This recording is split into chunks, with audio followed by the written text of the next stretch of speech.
요즘 아이들 사이에서 최고의 인기를 누리고 있는 인물이 있습니다. 바로 영화 겨울왕국에 나오는 주인공들입니다. 혹시 이름을 아십니까?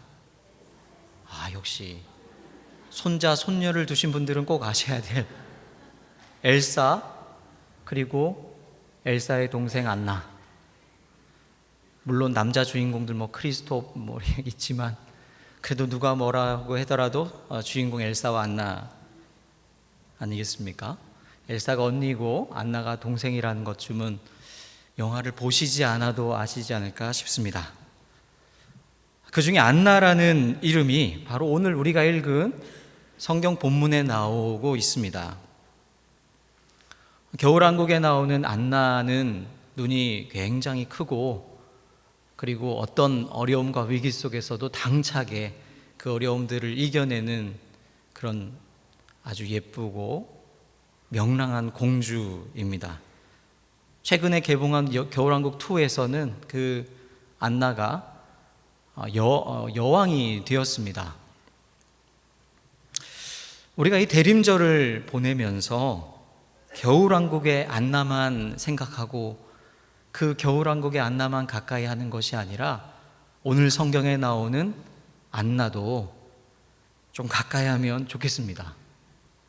그리고 겨울왕국을 좋아하는 우리 아이들에게 성경에도 안나가 나온다, 그 이번 기회에 안나 이야기도 한번 들려주고 같이 얘기를 나누면 좋겠다라는 생각을 해보게 됩니다.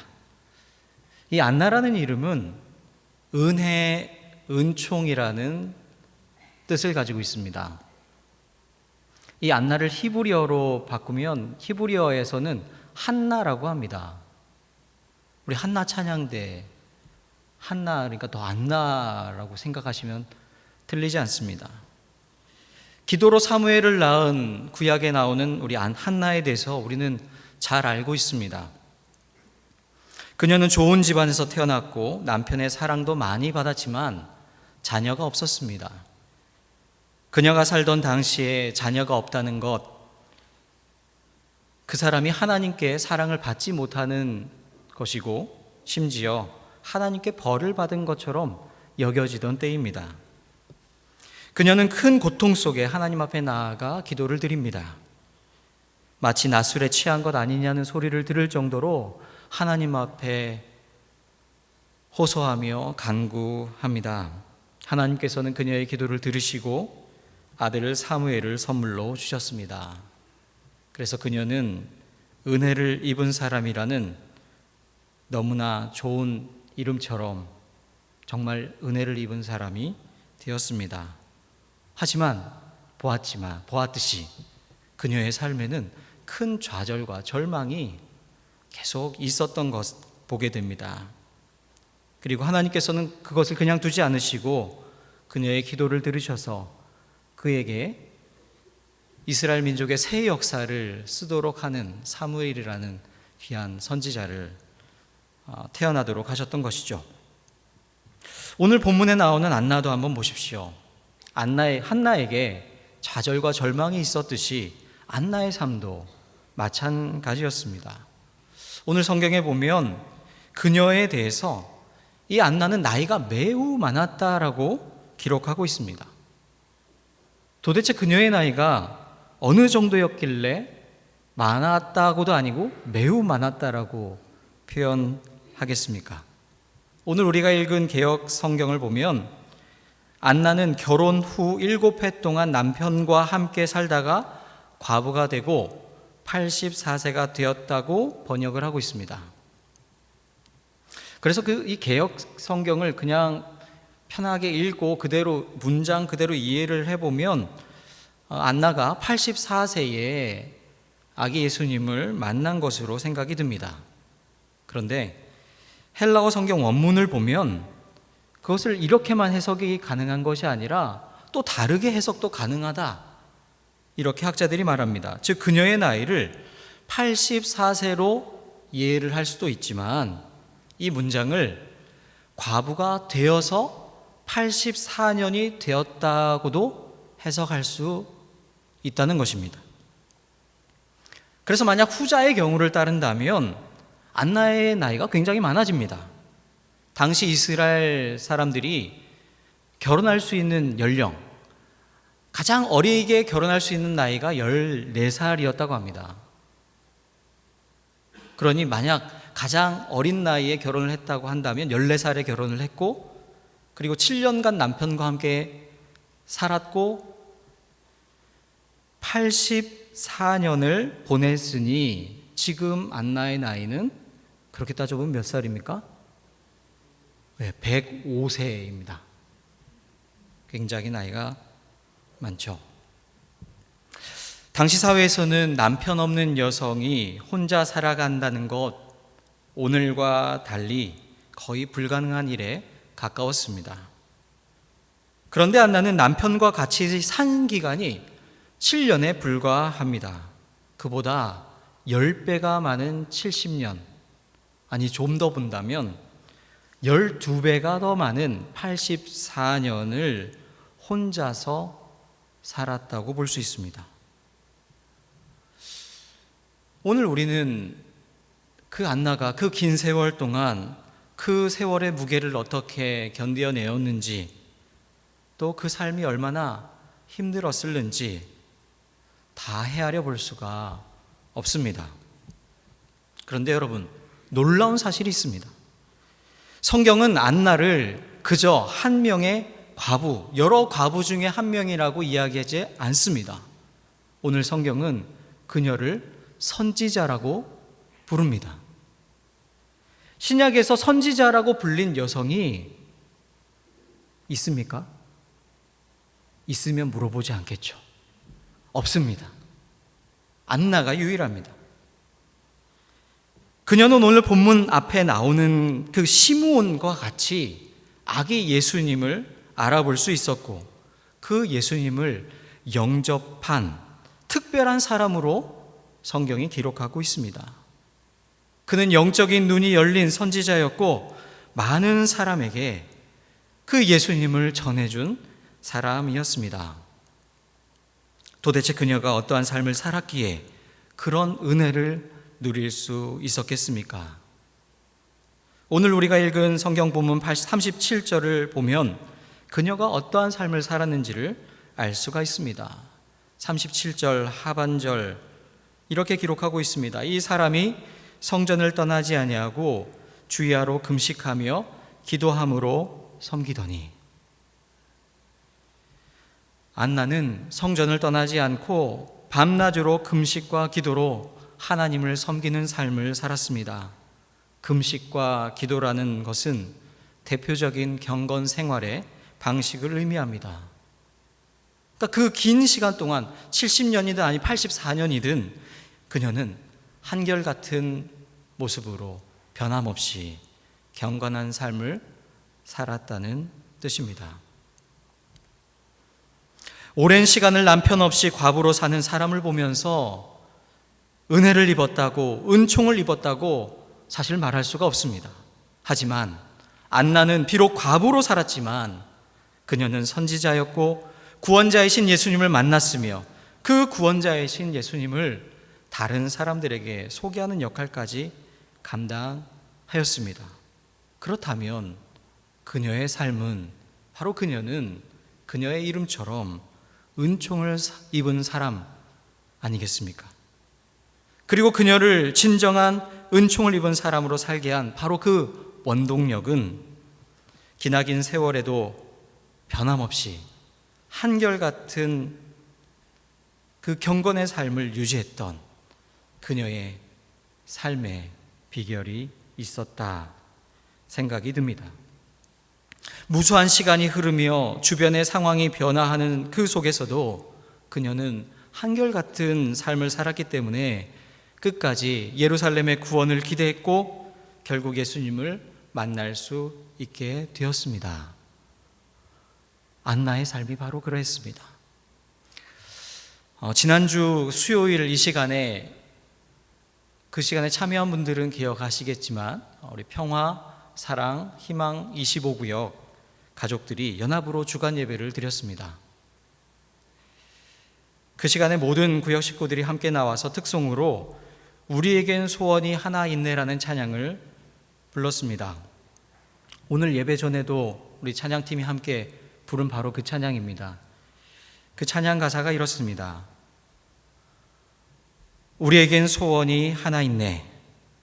주님 다시 오실 그날까지 우리 가슴에 새긴 주의 십자가 사랑, 나의 교회를 사랑케 하네. 주의 교회를 향한 우리 마음, 희생과 포기와 가난과 고난, 하물며 죽음조차 우리를 막을 수 없네. 우리 교회는 이 땅의 희망. 저는 그 시간에 이 찬양을 들으면서, 그리고 이 찬양을 부르는 아이들과 또 여러 지체들을 보면서 뜨거운 감정이 솟구쳐 올랐습니다. 사실 저는 한국 교회의 미래에 대해 굉장히 회의적인 시각을 가지고 있습니다. 지금으로부터 20년 전 즈음에 대학 졸업을 앞두고 저는 목회자가 되는 길로 가야겠다고 마음을 굳게 다잡았습니다. 그렇게 했던 그 이유는 저의 미약한 힘이나마 한국 교회에 작은 희망이 되었으면 하는 그런 기대가 있었기 때문입니다. 그리고 그 이후 신대원에 진학하고 졸업을 하고 교회 현장에서 사역을 감당해온 지난 20년 동안 사실 제가 가진 희망은 점점 사라져 갔습니다. 제가 순천중앙교회에 온 이유는 마지막 한국교회의 희망을 찾기 위해서였습니다. 제가 순천으로 사역지를 옮긴다고 했을 때 주변에 있는 많은 사람들이 다 말렸습니다. 한번 내려가면 다시 올라올 수 없다고 이야기들을 했습니다. 사실 틀린 말이 아닙니다. 서울을 떠나면 다시 서울로 올라올 수 없는 것이 현실입니다. 저는 그때 저에게 이런 질문을 계속 던졌습니다. 내가 왜 여기에 계속 있어야 하는가? 그리고 내가 왜 다시 서울에 올라와야 하는가? 물론 서울은 제가 살아왔던 삶의 터전이고 양가 부모님과 모든 형제자매들이 있는 곳입니다.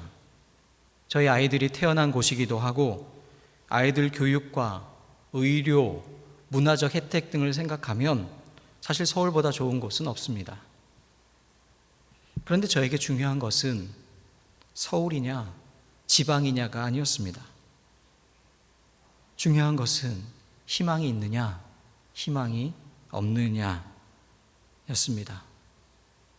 비록 아무런 연고가 없는 지방이라고 해도 만약 거기에 희망이 있다면 그곳을 가야 한다라고 생각을 했습니다. 그렇게 고민하던 중에 순천중앙교회 이야기를 듣게 되었습니다. 전통적인 교회에서 해방신학을 배경으로 한 목사님이 신학적 목회를 하신다는 이야기를 들었습니다. 저는 그것이 희망이었습니다. 그리고 이것이 마지막 희망이라고 생각했습니다. 그래서 내려오기로 결심했고 하나님의 은혜로, 제 노력이 아니죠, 하나님의 은혜로 귀한 교회에서 섬길 수 있는 기회를 지금 제가 누리고 있습니다. 여러분, 그렇다면 제가 순천중앙교회에 온 이후에 한국교회에 대한 저의 미래가 더 희망적으로 밝아졌겠습니까? 교회는 희망적인데 한국교회는 사실은 더 어두워져만 가고 있습니다. 제가 볼 땐 더 나빠지고 있습니다. 명성교회를 비롯한 일부 교회의 세습 문제만이 아닙니다. 우리 개신교가 극우 세력의 중심이 되어서 반사회적이고 반민주적인 세력의 핵심이 된 것이 오늘 현실입니다. 세상과 동떨어진 것을 거룩함이라는 것으로 착각하면서 사회로부터 고립된 자신들만의 성을 쌓아가고 있습니다. 하나님의 나라는 우리가 믿고 우리가 기대하고 바라는 하나님의 나라는 정의와 평화와 사랑의 공동체입니다. 하나님 나라의 모형인 교회는 정의와 평화와 사랑의 공동체여야만 하는 것이 당연합니다. 하지만 오늘 우리 한국교회는 하나님의 나라를 보여주지 못하고 오히려 불의와 갈등, 편가르기에 극단을 보여주고 있습니다. 그리고 이 사실을 부정할 수 없는 것이 너무나 안타까운 우리의 모습입니다. 이런 상황 속에서 어떻게든 하나님의 나라를 이 땅에 구현하려고 애쓰는 우리의 몸부림이 아무런 울림이 없는 것처럼 느껴졌습니다. 거대한 어둠의 힘 앞에 정의와 진리를 지키려고 하는 이 노력이 너무나 약하기만 하다고 그렇게 절감을 하고 그래서 절망에 빠지는 순간의 연속이었습니다. 과연 한국교회가 조금이라도 새로워질 수 있을까? 우리가 이렇게 노력하고 애쓴다고 해서 한국교회가 다시 잃었던 사회적 신망을 회복할 수 있을까?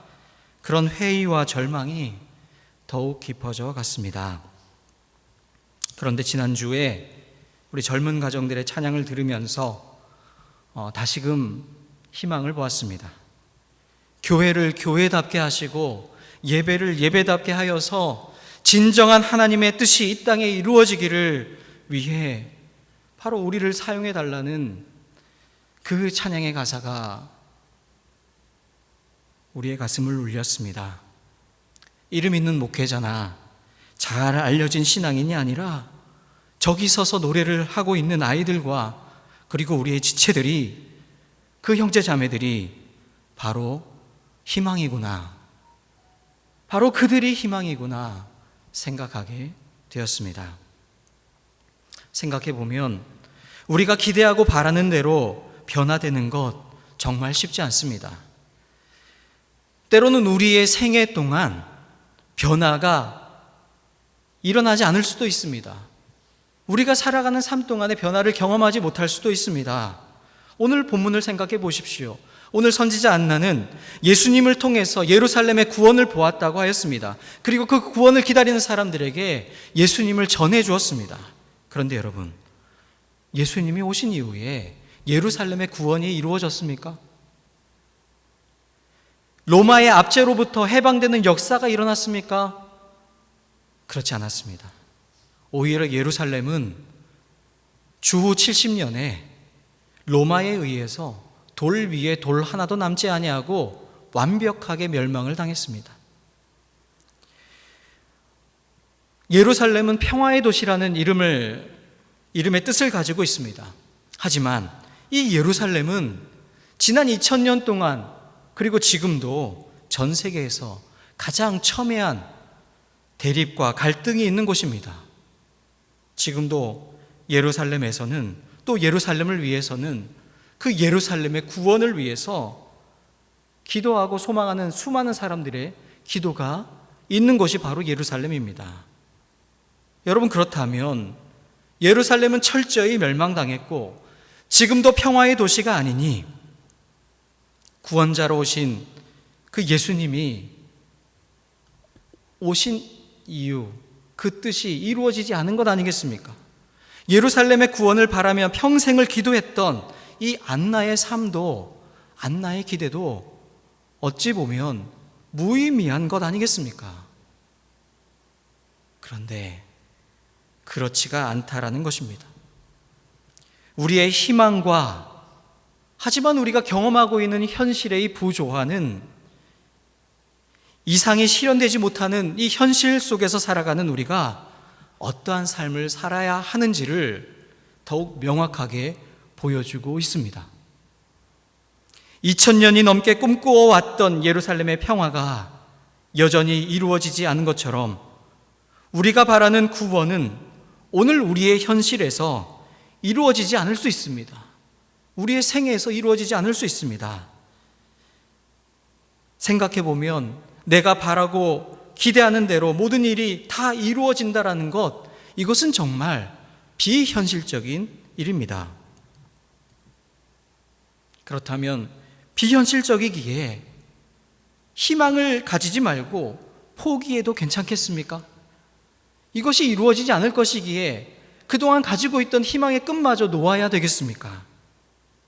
만약 안나가 그녀가 가지고 있던 그 꿈을 중도에 포기하고 다른 과부들과 마찬가지의 삶을 살았다면 과연 그녀가 예수님을 만날 수 있었겠습니까? 좌절과 절망이 가득한 시대를 살아가고 있는 이때에 우리가 이 안나를 기억해야 합니다. 평생을 예루살렘의 구원을 기대하며 살았던 안나처럼 우리에게 주어진 삶 속에서 포기하지 아니하고 끝까지 하나님 나라를 희망하며 살아가야 합니다. 그렇게 선을 행하되 낙심하지 아니하는 그 사람이 결국 메시아로 오시는 예수님을 만나게 됩니다. 그리고 그 예수님을 전하는 사람이 됩니다. 바라기는 여러분과 제가 바로 그 안나와 같은 선지자적 역할들 감당하기를 소망합니다. 우리 순천중앙교회에 안나와 같은 선지자가 더욱 많아지기를 소망합니다. 바로 그러한 사람이 있는 곳이 바로 희망의 땅이 될 것입니다. 하나님께서 그 바로 희망이 있는 곳에 하나님의 역사를 이루어 주실 줄 믿습니다. 포기하지 아니하고 예루살렘의 구원을 끝까지 바랐던 안나처럼 교회의 교회됨을 추구하는 우리 신앙 공동체 되기를 소망합니다. 그래야 마지막 때가 된 이때에 좌절과 절망이 더 커져만 가는 이때에 그럼에도 불구하고 여기에 희망이 있음을 노래하는 우리 순천중앙교회로 하나님께서 세워주실 줄 믿습니다.